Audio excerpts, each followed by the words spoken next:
A reforma do IES Virxe do Mar de Noia que está a executar a Xunta de Galicia contempla o saneamento e renovación da fachada. Dende o BNG consideran que é a ocasión perfecta para restituir a apariencia orixinal deste histórico inmoble, que no momento da súa construcción hai máis de 130 anos presentaba un revocado branco.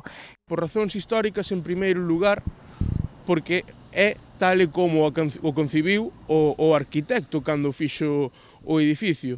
Por razóns estéticas, porque ese revocado en blanco realza realmente os elementos pétreos que están traballados con cantería e os fai que sexan máis visibles, e porque ademais, fai ese contraste que non fai unha pedra pouco traballada ou nada traballada como é a do resto da fachada. E por un criterio ou por un ambiental, porque ese revocado en blanco ademais serve para mellorar a eficiencia enerxética e conseguir que non entren humidades e non entre que se conserve mellor o calor dentro do edificio, non?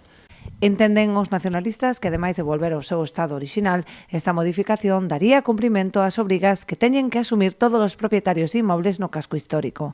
Calquera persoa que viva no casco histórico sabe que se ten que restaurar a súa vivenda ou un baixo comercial, está obrigada a conservar ou recuperar ese revocado en branco. Polo tanto, que tipo de exemplo lle vai a dar o Concello de Noia aos seus veciños e veciñas intentando facer cumprir as normas do casco histórico aos veciños e ás veciñas, pero non facendo cando se trata dunha obra pública. Os nacionalistas piden que primen os criterios técnicos por riba do debate que poida orixinar a modificación, tal e como aconteceu coa recuperación do Museo do Pobo Galego en Santiago.